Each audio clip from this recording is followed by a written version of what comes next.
Om Swastiastu. Di sini kami dari kelompok 1 akan menampilkan podcast kami yang berjudul Gen Stop Bullying, pembicaraan tentang kejahatan bullying pada anak muda. Halo semuanya, selamat datang di Hip Hop. Saya Rahayuni, rekan saya dan Caroline dan Anda semua akan menyaksikan episode pertama dari podcast ini. Kita akan menjelajahi topik-topik yang menarik seputar bullying. Dalam setiap episode, kita akan membahas hal-hal yang menginspirasi dan mendidik. Selamat menyaksikan. Nah, apakah kalian pernah bertanya-tanya tentang kasus anak SD yang matanya ditusuk oleh tusuk sate?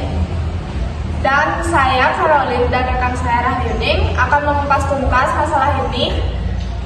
Kami akan mengundang para narasumber yang terpercaya. Kami persilakan.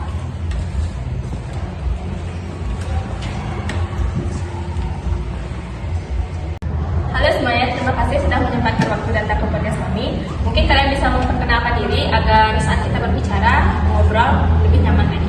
Baiklah, terima kasih karena telah mengundang kami. Kami merasa sangat terhormat karena bisa diundang dalam acara podcast ini. Kalau begitu, saya akan memulai perkenalan diri terlebih dahulu. Perkenalkan, nama saya Agus Adi Jaya. Perkenalkan, saya Yunita Citasari. Perkenalkan, nama saya Gede Demuan.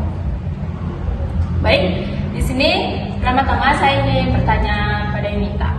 Sebelum ke topik utama nih, menurut kamu Yun, apa sih bullying itu secara umum? Menurut aku, bullying adalah segala bentuk tindakan penindasan atau kekerasan yang dilakukan secara sengaja oleh satu orang maupun kelompok.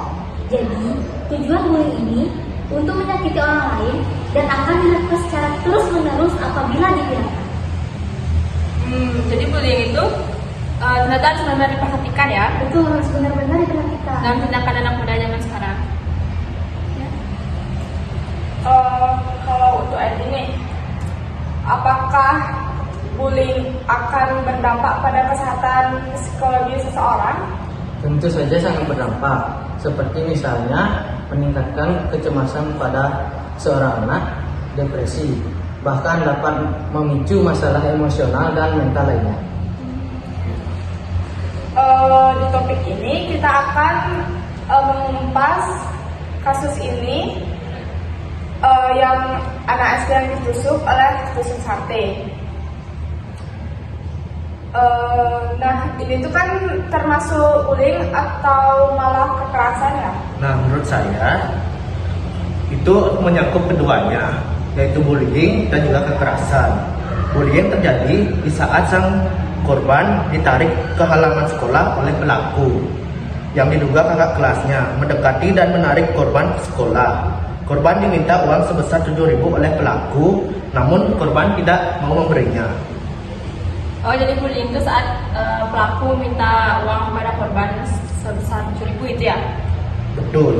Dan kekerasan terjadi saat korban tidak mau memberi uang dan akhirnya matanya ditutup sebelah kiri dan mata kanannya ditusuk menggunakan tusukan sate yang ujungnya runcing itu. Terus pelaku tuh gimana ya? Pelaku setelah itu hanya kabur seperti tidak terjadi apapun. Tuhan, serem sekali. Matanya ditusuk begitu saja dan pelaku pergi. Benar, miris sekali etika pelajar zaman sekarang. Para orang tua di rumah harus benar-benar memperhatikan anak-anaknya dengan lebih seksama agar kejadian seperti ini tidak terulang 2 kali. Bukan hanya orang tua, bullying ini terjadi di sekolah. Para guru pun harus memperhatikan anak didiknya agar tidak terjadi pembulian. Dan setiap semua sekolah harus ada kebijakan anti-bullying. Ya, berarti kasus ini sudah termasuk ke hukum berarti ya. Dan kalau boleh kami tahu sudah termasuk ke pasal berapa kalau boleh tahu? Tentu saja sudah diatur dalam undang-undang. Bahkan bullying sudah menyinggung HAM yang ada di Indonesia. Jika tindakan penganiayaan itu ringan, bisa dijerat pasal 351 KUHP dengan ancaman maksimal 2 tahun 8 bulan pidana penjara. Lalu, kalau bullying tersebut berbentuk pengeroyokan dalam dikenai pasal 170 KUHP dengan ancaman hukuman sehingga 5 tahun. Selain itu, karena terlapor diduga telah melakukan tindak pidana kekerasan fisik terhadap anak yang melanggar pasal 76C junto pasal 80 ayat 1 Undang-Undang Nomor 35 Tahun 2014 tentang Perlindungan Anak. Wah, lama juga ya. Bener lama banget. Jadi anak zaman sekarang mending cari yang mana aja deh. Apa gunanya sih ngebunuh orang? Ya gimana ya? Kita hanya dapat untung, malah dapat untungnya nanti. Kita yang rugi. Benar. Malu sama orang sekitar. Masa masih suka bully orang? Mending cari kegiatan yang lebih bermanfaat. Setuju. Lalu bagaimana tanggapan orang tua korban? Apa yang dilakukan korban setelah ia ditusuk? Nah, ini dia masalahnya. Sayangnya, korban tidak langsung melapor. Ia hanya menunggu pulang sekolah dan menceritakan semua yang terjadi kepada ayahnya saat ia sudah di rumah. Dan sang korban pun mengeluh soal mata kanannya seperti tidak bisa melihat apapun. Oh, bagaimana keadaan anak itu sekarang? Korban mengalami kerusakan pada syaraf matanya sehingga mengakibatkan korban tersebut tidak bisa melihat. Dan kondisi korban saat ini sedang menjalani perawatan fisik sehingga harus beristirahat total. Curhat ya, kasihan sekali anak itu. Padahal yang untuk sekolah itu baik, belajar, bermain, punya teman baru, tapi malah nasib malang menimpa korban. Ya, terus dari pihak sekolah, apakah ada pertanggungjawaban atau bagaimana? Pihak sekolah di sini malah kesannya sengaja menyembunyikan bukti. Benar, pihak sekolah melarang ketika kamera CCTV-nya ingin dilihat oleh pihak orang tua korban. Namun, saat orang tua korban hendak melapor ke polisi, akhirnya kamera CCTV diperlihatkan oleh pihak sekolah. Sayangnya, CCTV saat kejadian itu malah hilang seperti ditelan bumi dan dihapus sebisa mungkin. Oh, susah dong kalau gitu. Apakah korban sini nggak ingat ya wajah ataupun nama dari pelaku itu kan? Kalau misalnya tahu, jadi gampang dong nemuinnya. Korban ingat, tapi pelaku malah hilang dan nggak ditemukan sama sekali. Kok bisa begitu sih? Buktinya, polisi sampai sekarang masih menyelidiki soal CCTV tersebut. Apakah CCTV itu beneran rusak seperti yang sudah diklaim oleh kepala sekolah atau malah dibuat-buat? Jadi ini malah menjadi penghambat kerja polisi sehingga mereka belum bisa memastikan apakah pelaku merupakan kakak kelas korban atau dari luar sekolah. Terus selain itu, apakah ada tanggapan lain dari kepala sekolah? Tidak. Setelah diselidiki, Kepsek itu sudah bilang, sorry saya punya hak untuk tidak bicara.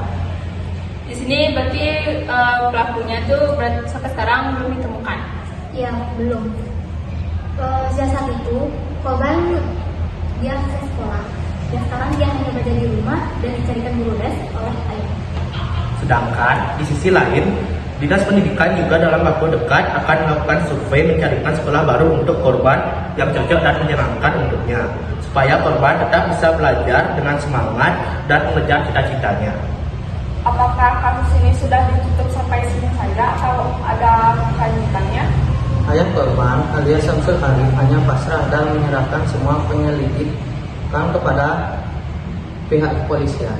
Dinas Pendidikan juga sudah berjanji bahwa kasus ini tidak akan ditutup hingga ditemukan jawabannya. Dan semua hasil penyelidikan akan diungkapkan pada masyarakat agar tak ada berita simpang siur yang tidak benar.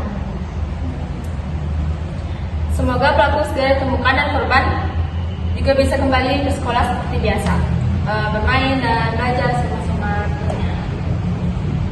Supaya adanya keadilan yang tegak dalam kasus ini, karena jika pelaku sudah ditemukan, pastinya ia bakal mendapatkan hukuman yang setimpal dengan perbuatannya. Korban pun bisa hidup dengan tenang sehingga menciptakan perdamaian dalam diri korban dan kedua belah pihak nantinya. Ya, betul. Nah, pemirsa, ingat selalu ya, jangan pernah ada pembulian dimanapun, karena pembulian itu sebuah tindakan yang merugikan diri kita sendiri dan orang lain juga. Dan juga setiap tempat, sekolah ataupun komunitas harus memiliki kebijakan anti-bullying agar hal-hal yang tidak diinginkan malah terjadi di sekitar kita. Terima kasih kalian semua sudah mendengarkan dan menonton podcast kami ini yang tentang pemulihan anak SD, dan kalian semua harus ingat ya kalau pemulihan itu tidak baik bagi diri kita dan bagi orang lain di sekitar kita. Untuk itu, mari kita bersama-sama berkomitmen untuk mengakhiri bullying di dunia ini.